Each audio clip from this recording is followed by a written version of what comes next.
다들 아시는 바와 같이 오늘 수요 예배가 공식적으로 드려지는 마지막 수요 예배인 것 같습니다. 왜냐하면 다음 주부터는 이제 기도회 형식으로 드려지기 때문이죠.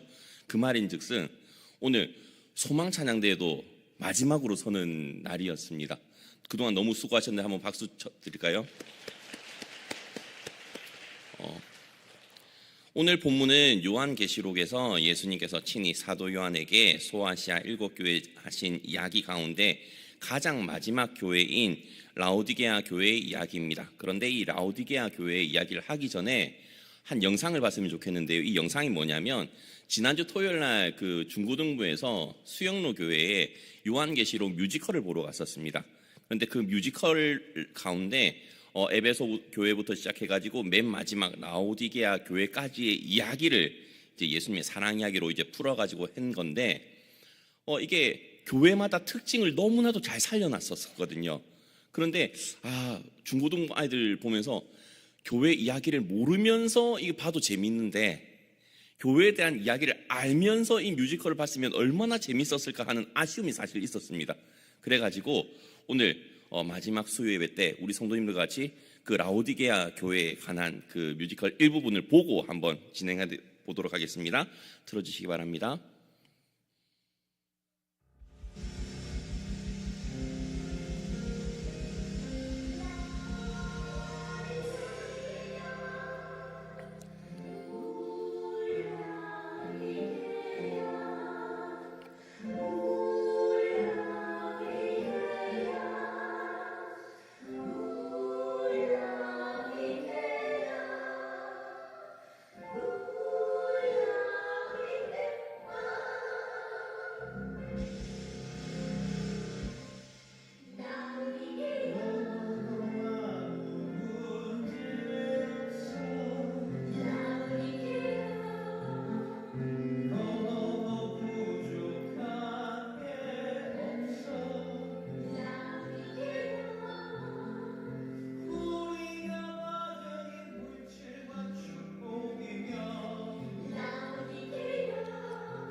자, 이까지 보시고 이해가 되시나요?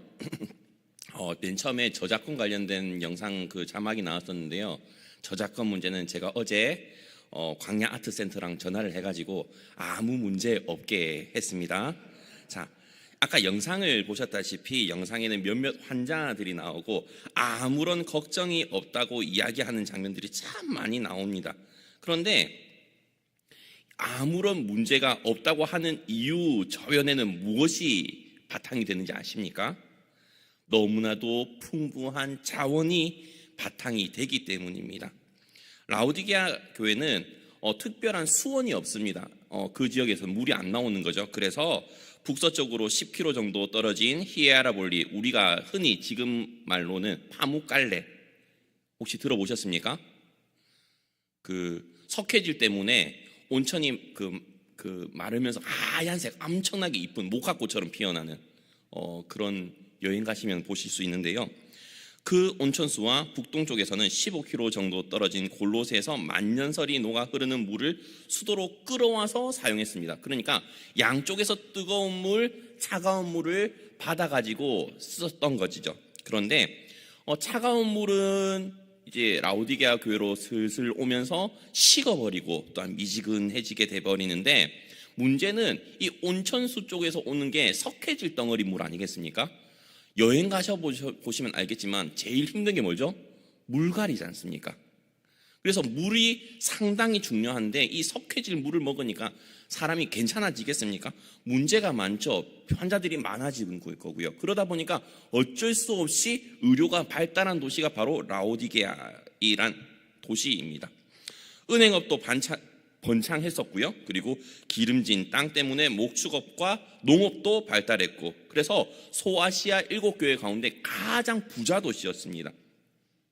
로마 역사가들에 따르면 주후 17년 정도, 그리고 주후 61년 정도에 지진이 2번 일어났는데요. 큰 지진이 2번 일어났는데, 보통 이렇게 큰 지진이 일어나면 로마 제국에서 우리가 그 땅을 복원해 주게 이러면서 지원을 해주거든요. 우리도 만약에 거제라든지 이런 그 소도시 같은 경우에 재난이 일어나잖아요. 국가적인 재난, 홍수라든지 지진이 일어나면 국가 차원에서 지원금이, 긴급재난 지원금이 붙지 않습니까? 그런데 이 라오디게아 교회는 그런 거 필요 없어. 우리 돈 충분해 해가지고 자력으로 복원을 했던 도시가 바로 이 라오디게아입니다. 심지어 그렇게 2번이나 말이죠. 그러니까 얼마나 부자 도시겠습니까? 그리고 모카와 양털, 그리고 가죽으로 이용해서 옷도 만들고, 그리고 안약을 만들어 가지고 로마 전역에 판매를 했던 그런 도시가 바로 라오디게아 도시입니다. 그래서 이 라오디게아 사람들은 스스로 부족함이 없다라고 말을 하죠. 오늘 본문 17절에 그렇게 나오는데요. 한번 볼까요? 시작. 내가 말하기를 나는 부자라 부요하여 부족한 것이 없다 하나 내 곤고한 것과 가련한 것과 가난한 것과 눈먼 것과 벌거벗은 것을 알지 못하는도다 라고 말을 하고 있습니다. 그런데 이 성경을 보게 되면 라오디게아는 부자 도시라고 하지만 예수님께서는 가진 것이 없는 것처럼 묘사하고 있지 않습니까? 그런데 이 라오디게아 도시라는 그 성읍에서는 뭐가 문제였냐면 부요함이 문제였지 않습니까? 근데 예수님께서 부자라는 것이 얼마나 신앙생활을 하는 데 있어서 해로운지를 여러 번에 거쳐서 설명을 해주셨어요.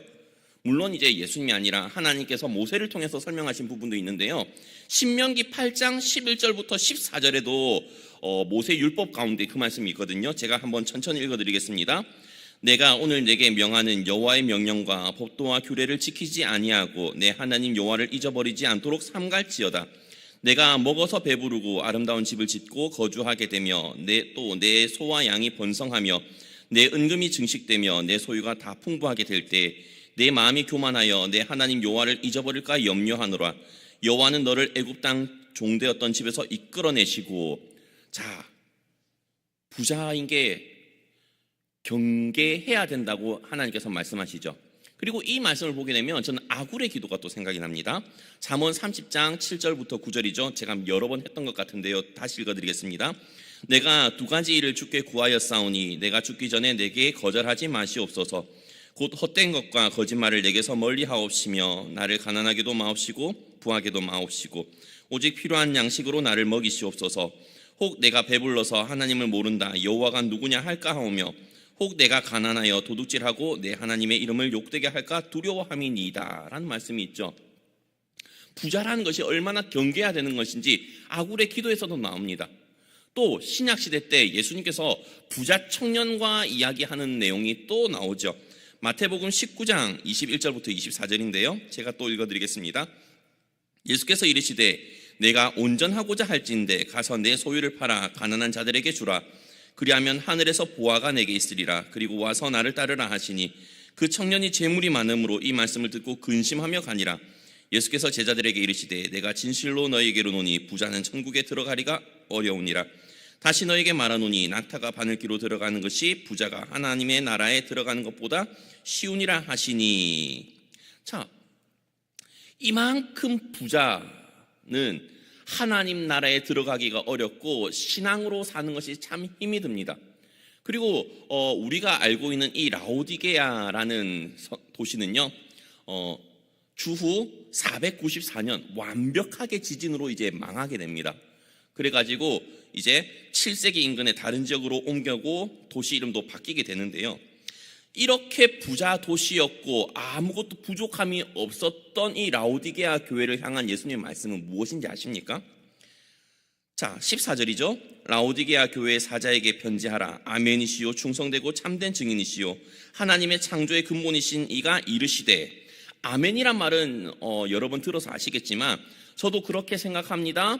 그 말이 참됩니다 라는 의미죠. 그렇기 때문에 아멘이시오라는 말은 진리시오라는 말과 동일한 의미입니다. 그 말인즉슨 진리신 예수님을 말하고 있는 것이고요. 충성되게 공생애를 보내시고 참된 하나님의 말씀을 증언하셨던 예수님을 또 지칭하고 있기도 하고요. 창조의 근본으로 하나님과 함께 이 세상을 창조하셨던 예수님을 말하고 있기도 합니다.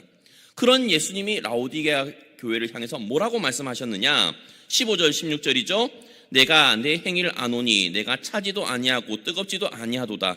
내가 차든지 뜨겁든지 하기를 원하노라.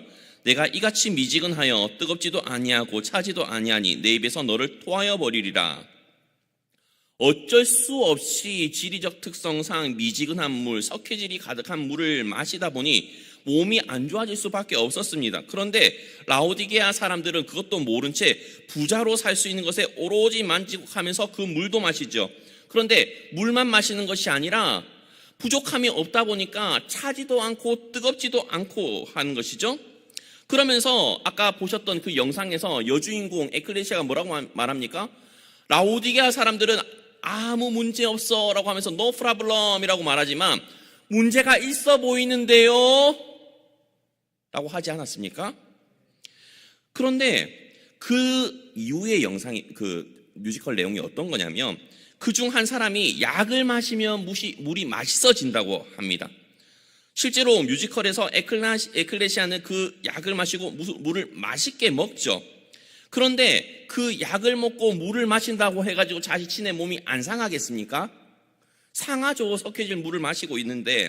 그런데 이 라오디게아 사람들은 그 물을 마시면서도 자신이 상하고 있다는 생각은 전혀 하지 못합니다. 그런데 라오디게아 특성상 미지근한 물을 마실 수밖에 없는 상황의 그들에게 예수님께서는 마치 그 교회 상황과 똑같이 차든지 뜨겁든지 하라라고 말씀을 하고 있는 거죠. 이것은 비유입니다. 상징적으로 신앙생활을 할 때 차든지 뜨겁든지 해야 되지 않습니까? 그렇다고 우리가 생각을 해야 될 게 차다고 해가지고 열정이 다 식어버린 차가움이 아닙니다. 그죠? 그러면 신앙생활을 할 때 차가움은 뭐를 할까요? 지적인 차가움입니다. 우리는 하나님을 알고 싶어 합니다. 맞죠? 하나님을 알면 알수록 더 알고 싶어 하는 것이 하나님을 인격적으로 만난 사람의 욕심입니다. 저희 여동생이 신대원에 가가지고 면접을 할 때요, 여자의 몸으로 왜 여기 왔냐, 우리 교단 그 신대원에 왔냐, 여자 목사가 없는 걸 아는데도 왜 왔냐라고 했을 때 저희 동생의 대답은 하나였습니다. 하나님을 더 알고 싶어서요. 그게 정답입니다.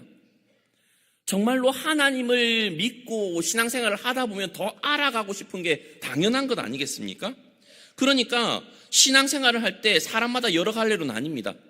정말로 저처럼 I 성향이라든지 아니면 T 성향 같은 경우는 하나님을 알고 싶어서 열심히 공부를 합니다. 진짜 대학 가기 위해서 그렇게 공부는 안 했는데 설교를 하거나 아니면 성경 관련된 것을 준비하기 위해서는 열심히 공부를 합니다. 자료도 참 많이 찾아보고요. 또 어떤 사람 같은 경우는 이 성향 같은 사람들은 막 열정적으로 전도를 한다거나 아니면 부흥회를 참석한다든지 여러 가지 활동들을 하죠. 그런데 우리나라가 잘 살면 잘 살수록 어디에 사람들이 줄어들죠? 자, 감림산 수양관이라든지 아니면 기도원 같은 데 사람들이 많이 줄어들지 않습니까? 왜죠?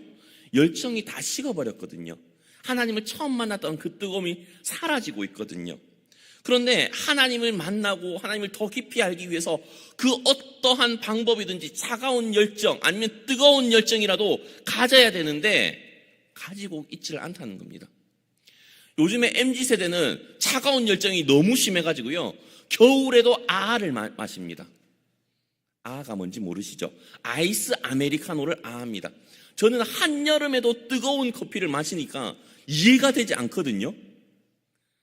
저는 한여름에도 뜨거운 커피, 겨울에도 뜨거운 커피, 1년 내내 뜨거운 커피를 마시는데 어떻게 그 겨울에 아아를 마시는지 이해가 되지 않습니다. 그런데 그 친구들 나름대로는 그 열정이 있는 겁니다.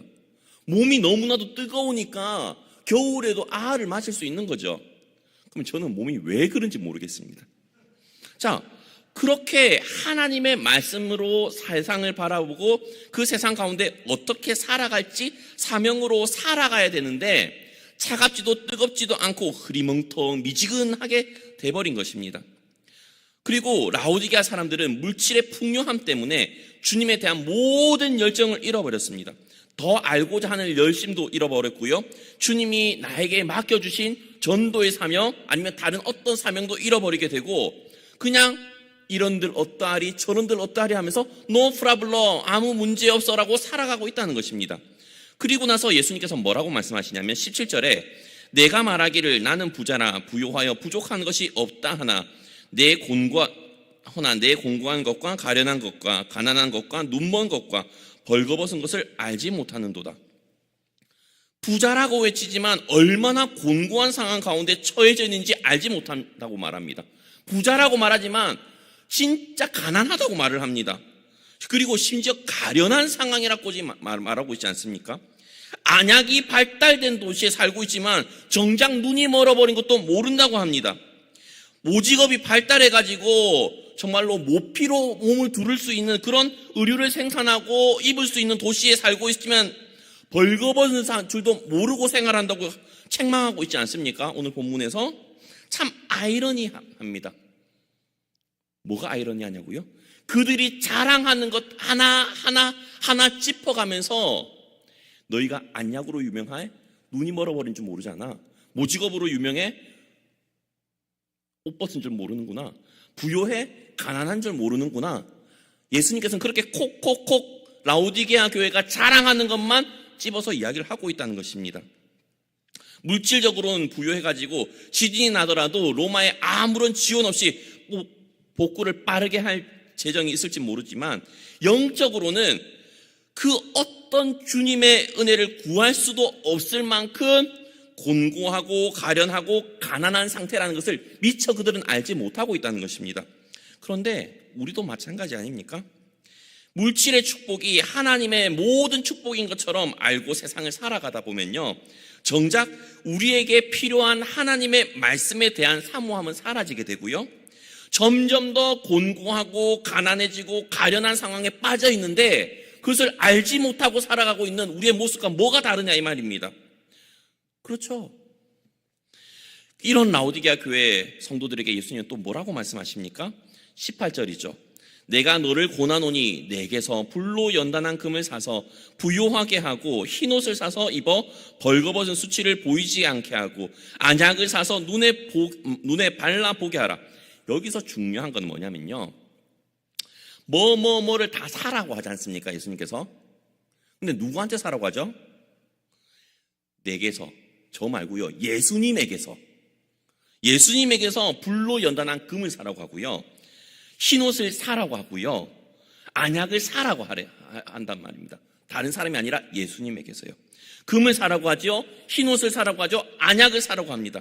아까도 말했다시피 이 세 가지는 라오디게아를 소아시아에서 가장 부유하게 만든 물건이기도 합니다. 모카와 양모의 주산지였죠. 그리고 석회질의 물을 마시다 보니까 여러 병에 많이 걸리게 되고, 특히 안구에 안 좋은 병이 많이 걸렸는지 안약을 만들어 파는데 그 약효가 너무 좋아 로마 전역에서 이 안약을 살기 위해 몰려들었죠. 그런데 왜 금을 사라고 할까요? 예수님께서는요, 금은 뭘 상징하는지 아십니까? 믿음을 상징합니다. 그런데 믿음은 그냥 얻어질까요? 철저히 연단받는 가운데서 믿음이 만들어지지 않습니까? 그렇지 않나요? 그냥 믿음이 주어지나요? 하나님 내게 믿음을 주옵소서라고 하면 예수님이 믿음을 덜컥 주나요? 믿음 100% 충전시켜주지 않습니다. 믿음이 생길 수 있도록 고난을 주세요. 그래서 그 고난 가운데 주님을 붙들 수 있도록 믿음을 성장시켜 주신다고요. 그렇게 연단을 통해서 우리는 믿음이란 것이 성장하지 않습니까? 아브라함도 마찬가지죠. 처음부터 믿음이 팍 해가지고 믿음의 조상이 됐습니까? 아내 보고 누이라고 했다가, 그죠? 여러 가지 시련을 통해 가지고 믿음의 테스트를 여러 가지 통과하다 보니까 어느덧 믿음의 조상이 돼버린 것 아니겠습니까? 베드로전서 1장 7절에서는 이런 말씀이 있습니다. 너희의 믿음의 확실함은 불로 연단하여도 없어질 금보다 더 귀하여 예수 그리스도께서 나타나실 때의 칭찬과 영광과 존귀를 얻게 하실 것이라. 자, 무엇보다도 믿음을 사라는 겁니다. 누구로부터요? 예수님으로부터요. 그런데 그냥 사는 것이 아니라 연단될 수밖에 없는 것을 알고 있으라는 것이죠. 또 흰옷을 사라는 의미는 무엇이죠? 우리는 흔히 칭의라고 합니다. 주님께서 의롭다고 칭해 주시고 인정해 주시는 것을 말하지 않습니까? 눈에 보이는 깔끔한 흰옷이 아니라 거룩함과 신실함으로 주님을 신뢰함으로 얻게 되는 그 의를 말합니다. 그 흰옷을 말한다는 것이죠. 주님께서 의롭다고 인정해 주시는 그 의 말입니다. 안약을 사서 눈에 바르라는 의미는 무엇인지 아십니까? 눈을 뜨고 있어도 주님을 보지 못하고 가까이 있어도 주님을 알지 못하는, 마치 예수님 시대 때 바리새인들과 서기관들, 그 누구보다도 성경을 잘한다고 하는 사람들, 막상 메시아이신 예수님이 왔지만 그들의 눈에 보이지만 예수님을 인정하지 못하고 믿지 못했던 그들, 안약 필요하지 않습니까? 어느 순간부터 라오디게아 교회의 교인들은 풍요함에 눈에 멀어가지고 주님을 보려고 하지 않습니다. 주님을 만나려고 하지 않습니다. 왜죠? 주님 없어도 살만하거든요. 풍족하거든요. 아무런 부족함이 없거든요. 몸이 아프면 약 먹으면 또 될 것 같거든요. 그러니까 아무 문제가 없다고 외치는 것 아니겠습니까? 그런데요, 예수님께서는요, 예수님에게 와서 안약을 사래요. 왜요? 영적인 분별력을 기르기 위해서요. 이 약은 우리가 알고 있는 구약과 신약입니다. 영적인 치료약은요, 이 구약과 신약 성경 말씀을 통해서만 살 수 있는 겁니다. 그리고 이 말씀을 통해서만요, 우리는 주님을 온전히 볼 수 있고요, 주님을 온전히 만날 수 있고요, 주님을 가까이 할 수 있는 겁니다. 그 다음에 예수님께서 뭐라고 말씀하시는지 아십니까? 무릇 내가 사랑하는 자를 책망하여 징계하노니 그러므로 내가 열심을 내라 회개하라 라고 말씀을 합니다. 사랑하는 자인 라오디게아 교인에게 책망과 징계를 하신다고 말씀하시면서 열심을 내라고도 말씀하시고 회개하라고도 말씀하셨습니다. 아시는 분들은 아시겠지만 라오디게아 교회는 좀 아픈 손가락 같습니다. 왜냐하면 다른 교회는 그래도 뭐 칭찬 한마디씩은 들었거든요. 근데 이 교회는 칭찬 한마디도 못 듣고요, 너희들 정신을 못 차리고 있지, 막 질책밖에 못 들은 교회예요. 그런데 예수님께서 뭐라고 말씀하시냐면 사랑하는 자라고 인정해 주십니다. 사랑하는 자라고 말씀하시는데요, 우리도 알다시피 사랑하는 사람이기 때문에 책망과 질책도 할 수 있는 겁니다. 제가 만약에 집으로 가는 길 가운데 중고등부 말고, 아유, 큰일 날 뻔했네요. 중고등학생이 길거리에서 담배를 피우고 있다고 가정을 해볼게요. 한두 명이 아니라 무리를 이끌고 대여섯 명이서 다 피우고 있다. 그럼 제가 어떻게 해야 할 것 같습니까? 예? 그냥 지나치겠죠. 누구보다도 저를 잘 아시는 분들이십니다. 길거리에서 담배를 피거나 술을 마실 때 왜 그렇게 할까요? 왜냐하면 예전이라면 한마디 하겠지만 요즘 같은 시대에는 한마디 했다가 맞으면 저만 손해 아닙니까? 그죠? 그리고 나서 성도님들한테 어디 가서 맞았다고 하기도 그렇고요. 그죠? 목사가 그 폭행을 당했다고 경찰서에 가기도 참 애매모호합니다. 그리고 물론 피해를 안 입을 확률도 있긴 하지만요. 또 요즘에는 또 걔네들을 돕는다 생각을 하고 돕다가 오히려 피해만 입고 손해배상을 하게 되는 경우도 많지 않습니까? 그러니까 피하게 됩니다. 그런데요, 만약에 우리 중고등부 학생이 담배 피거나 술을 마시는 상황을 봤다고 하면 제가 어떻게 할까요? 한마디 하겠죠. 왜요? 관계가 되어 있으니까 그렇습니다. 그리고 관계가 깊어지면 깊어질수록, 사랑하면 사랑할수록, 그 친구를 생각하면 생각할수록 더 강하게 책망합니다. 너 왜 이래? 이러면 안 되는 거 알잖아.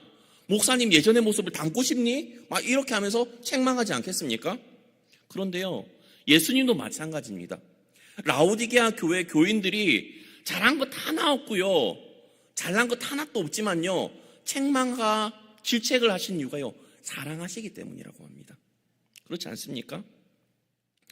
그러면서 열심을 내라고도 하시고요, 회개라고 말씀하십니다. 그러면서 예수님은 또 뭐라고 말씀하십니까? 20절과 21절 다 함께 읽도록 하겠습니다. 시작. 볼지어다 내가 문 밖에 서서 두드리노니 누구든지 내 음성을 듣고 문을 열면 내가 그에게로 들어가 그와 더불어 먹고 그는 나와 더불어 먹으리라.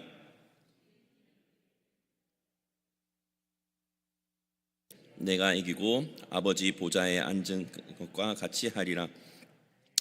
이 말씀을 우리는 한 번 더 깊게 생각을 해봐야 됩니다. 왜냐하면 이 말씀을 자세히 보게 되면요, 이 라오디게아 교회 안에 예수님은 계시지 않기 때문입니다. 라오디게아 교회가 있습니다. 성도들도 있습니다. 그런데 그 가운데 예수님은 계시지 않습니다. 물질로 충만해져 버린 그 교회엔 예수님은 바깥에서 문만 두들기고 있는 겁니다. 그래서 이제라도 문을 열면 예수님께서 들어가서 더불어 먹겠다고 이야기하시는 것 아닙니까? 교회가 있으면 뭐합니까? 예수님께서 들어가질 못하시는데요. 현대 사회에서 물질주의에 빠져버린 사람들이 참 많습니다. 그런데 세상과 사회만 그렇습니까? 교회는 안 그런가요? 교회도 어느샌가 돈 많은 사람들이 더 대접받는 곳이 되어버렸습니다. 물론 우리 교회는 안 그런 줄로 압니다. 다 없지 않습니까? 그러다 보니 교회 내에 예수님이 안 계십니다. 예배당 밖에서 문을 두드리고 계신 경우가 허다합니다. 사람들은 분명히 모여서 예배당에서 예배를 드린다고는 하는데 예배를 받기에 합당한 예수님께서는요, 예배당 안에 계시지 않고요, 바깥에서 계속해서 문을 두드리고 함께 하시고 싶어 하시는 모습이 그려지십니까? 우리의 삶에도 똑같습니다. 우리의 삶 가운데도 주님은 계속 문을 두드리십니다. 그런데 우리는 열어주지 않습니다. 왜죠? 물질로 이미 충만하거든요. 내 삶 가운데 주님이 없어도 충만하거든요. No problem이거든요. 그렇지 않습니까? 그래서 이기는 그에게는 내가 내 보좌와 함께 앉게 하여 주기를, 내가 이기고 아버지 보좌에 함께 앉은 것과 같이 하리라고 주님은 말씀해 주고 있다는 것입니다. 물질의 풍요함을 이겨내야 된다는 겁니다. 라오디게아 교회는 물질의 풍요함에 젖어서 주님을 잊어버렸습니다. 아마 이미 주님이 주신 복이라고 풍족히 누리기만 아마 했을 것입니다. 그렇다면요, 오늘 제목인 설상가상 라오디게아, 뒤에 교회를 제가 빼먹었는데요, 이 설상가상 라오디게아는요, 물질의 풍요함 때문에요, 풍요함을 가지고 있을수록 주님을 멀리 떠났던 라오디게아 교회를 저는 설명을 했습니다. 그런데요, 그런 라오디게아 교회가 되지 않으려면 어떻게 해야 되는지 아십니까? 첫 번째는요, 우리는 풍요로움보다 주님에 대한 차가운 열정과 뜨거운 열정을 가지고 있어야 됩니다. 아까 말했다시피 주님께서 뭐라고 했죠? 차갑든지 뜨겁든지 해라는 겁니다. 그런데 차가운 열정을 가지고 주님을 믿고 신앙생활을 하든지 아니면 뜨거운 열정으로 신앙생활을 하든지 하라는 겁니다. 정말로 마르다와 마리아와 같이 마르다는 뭐죠? 주님을 열심히 대접하는 뜨거운 열정을 했고요. 마리아는요, 차가운 열정으로 주님을 더 가까이 알고 싶어 했다는 거예요. 굳이 비유로만 설명하자면 우리는 그런 열정이 있습니까? 두 번째는요, 물질의 풍요로움에 젖어 주님의 은혜에 대한 사모함이 가난하게 되지 말아야 됩니다. 물질의 풍요함으로 다 가진 것 같습니다. 그런데요, 주님의 은혜에 대한 사모함은 저 바닥을 치고 있습니다. 그렇지 않습니까? 주님의 은혜가 아니면 하루도 살 수 없습니다. 심령이 가난한 자는 우리가 아닌 경우가 많지 않습니까? 세 번째로는요, 물질에 대한 복보다요, 믿음의 연단과 주님의 의로움을 힘입고 영적인 분별력을 얻기를 소망해야 됩니다. 이것이 우리에게 참 필요한 것 같습니다. 그리고 네 번째로는요, 주님과 함께 삶의 예배가 되길 소망해야 됩니다. 우리 교회도요, 주님이 바깥에서 문을 두드리는 교회가 아니라 주님이 우리와 함께 예배당에 있어서 주님이 홀로 영광 받으시는 그런 예배가 되어야 되고요, 우리의 삶 가운데서도요, 주님이 함께 계시는 그런 삶의 예배가 되어야 된다는 것입니다. 저는 현대시대 가운데 가장 심각한 라오디게아 교회의 모습이 우리 교회가 아니길 바랍니다. 그러기 위해서 아까의 네 가지를 생각하시면서 살아가실 수 있는 우리 옥포제일교회 성도님들 되시기 바랍니다. 광고하도록 하겠습니다.